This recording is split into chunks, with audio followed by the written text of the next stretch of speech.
Long back, sisters. Walaikum salam. How you doing, sis? All right, it's good to hear you and Brother David. You all are one of my favorite Muslim couples.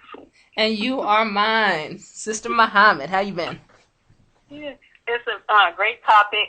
I'm glad I didn't go to work today. I caught your show when it started, and I think the topic is good. You touched on a lot of things that we should be doing inside the Nation of Islam and in general, and about meeting the right person and getting to know them first. Brother David, you told a wild story. One thing about David got a story for every situation. It don't even make sense. I think half my friends are just my friends so they can hear a good David Muhammad story from time to time. Yes, I don't belong to a mosque or a temple, as you know. I'm a Muslim. I go to the Coalition for the Remembrance of Elijah Crow. And around the time when I met my husband, he actually chose me. So that could be one of the things. A lot of times women think, we're in the millennium. It used to be we in the 80s, be more aggressive. But now in the millennium, they think we have to do all the choosing. But sometimes it's best to let the brother choose you and it work in your benefit. Exactly. And don't necessarily make it easy. Make him work for it, not going out of your way doing stupid stuff. But if he wants you, he'll let you know you're interested. I know some people used to be like, oh, you trying to play hard to get. I ain't trying to play hard to get. I am hard to get. This ain't going to be no White Castle type thing where you just take me to White Castles and then it's on, Make him work. Yes, ma'am. Also, even with Muslimship, a lot of times it's not done properly. For the ones that do it, I commend them. But I've seen situations where people that's learning Islam, where they're not taught the proper courtship, a lot of them end up shacking up, or the sister end up getting impregnated, and they had a little shotgun. And I'm not going to say we were 100% innocent, but me and my husband courted for 5 months. He married me. A lot of people thought I was pregnant. I mean, they just couldn't believe it. They was trying to find everything wrong. Like, why y'all getting married? They trying to find so many things wrong, but it's the right time because I think allowed my life up to accept Islam at the time, to meet the brothers, getting it through that brother, and I was just blessed. And it didn't work out for many people because they saw we had got married, and they just wanted to jump and get married. And a lot of those marriages didn't last, and we've been married 12 years now. Now, you were just coming into Islam when you met your husband, or is that correct? My husband introduced me to Islam. So with you being new, were you able to do some investigation or anything that you think might help somebody else out there choose a proper mate? Well, one thing I learned, I was always choosing the wrong man. Mm-hmm. And if a man is trying to keep your secret, he would always try to come over in the middle of the night and what you doing, let me come over. And I didn't want that type of lifestyle being there, done that. So I really didn't have to investigate. He was so excited when he met me. I met his mother. I met his grandmother. I met his aunts. He practically took me around everybody. So I was no secret at all. And I talked with his aunts. He had a good relationship. I can't say my mother-in-law because she's kind of angry that he accepted Islam and changed his life through Muhammad and not Jesus Christ. But that's a whole different topic. But his grandmother, everybody, I practically met the whole family. He was like, yeah, I'm going to marry her, so this the one. So the only investigating, like, in back of my mind, I was like, okay, when the baby mama drama going to start? Right. So, I'll be over his house if the phone ring. I want to know who is that calling you. Because we worked at the same place. And he did have a friend at work. And she used to call him. And I just wanted to let him know, once we get married, there will be no females calling the house. Because I'm not going to have any men calling our house. You got to clear that out. So a lot of the relationships, I didn't mind us being friends, but you were not, once we got married, you was not going to call my house disrespectfully. So that's one thing. A lot of things you just got to lay the law down. Yeah, to see if, you can relate to each other and, make sure that everything is everything. You really have to know how both people think, what the personalities are, and make sure that it's a good match. What do you think women are doing wrong now? Because relationships are hard to come by right now. You said what? I said, what do you think that women are doing wrong today? Because it's very hard to find black people in stable relationships now. So something's going wrong. What do you think that women are doing wrong?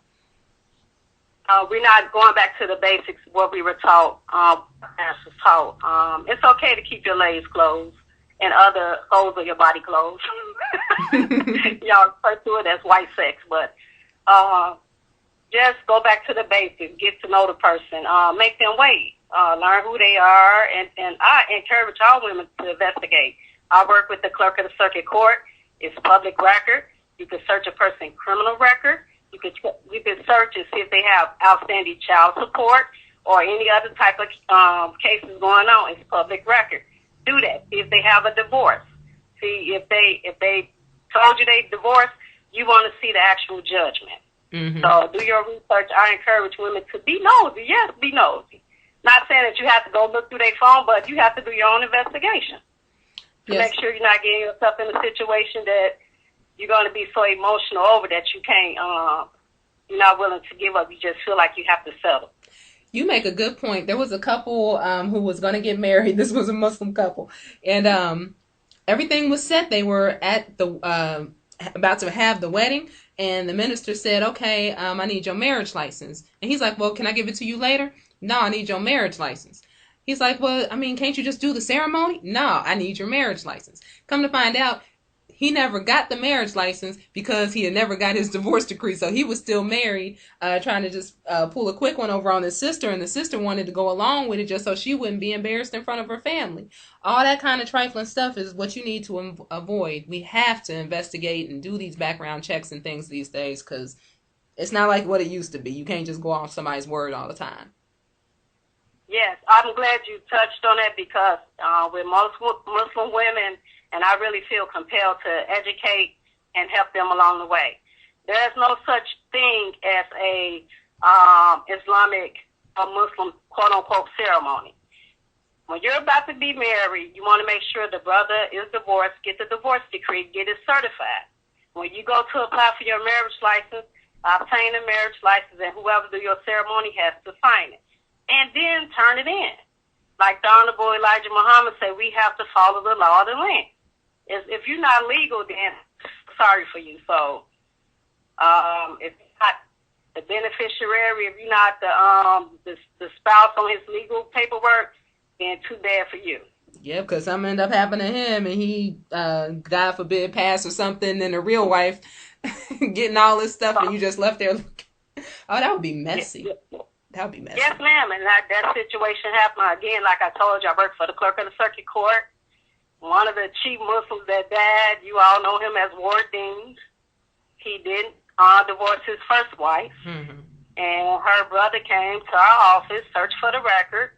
There was no divorce on record. If there's not a divorce on record, you can have the court do a no record letter and get it certified. So he called himself being smart. He did the ceremony. They posted on YouTube. He married this younger Muslim sister. And when the brother died, well, he's not my brother. You know him as a hypocrite. Right. When Wallace Muhammad died, I came and put the sister out. Get out. My name on this. I'm his wife. I remember that. So you don't want to end up in a situation like that. Yes, ma'am. Brother True, you got anything to add on to that? The sister bringing that fire. I think the only thing I would add, and I'm not too educated about that. I definitely agree with having some type of, obeying the laws of the land, like the sister said, but just knowing that you can make your own, how can I put it, your own agreement, per se. Like you can develop your own and have your own type of thing, your own ceremony. You don't have to really do it the traditional European way or follow it to a T. You can do your own thing within the confines of this system that we're living in. Yes, sir. Did you have anything else that you wanted to add, sis? No, it's a great show. I'm appreciating it, listening, and keep up the wonderful work that you're doing. And I'm learning more about the website, War on the Horizons, and I appreciate the information that you both are putting out. Thank you, and assalamu alaikum. Wa alaikum salam. I appreciate you calling, sis. Peace. Thank you. That is my good sister from Chicago. She keeps it real at all times. And, definitely, like I said, not everybody, is going to go by the Nation of Islam courtship procedure, that's understood. But if you're not going to do that, if you are going to, make your own agreement, like she said, just make sure that everything is everything. At least make sure that divorce is final so that you're protected and your children are protected, because that's messy.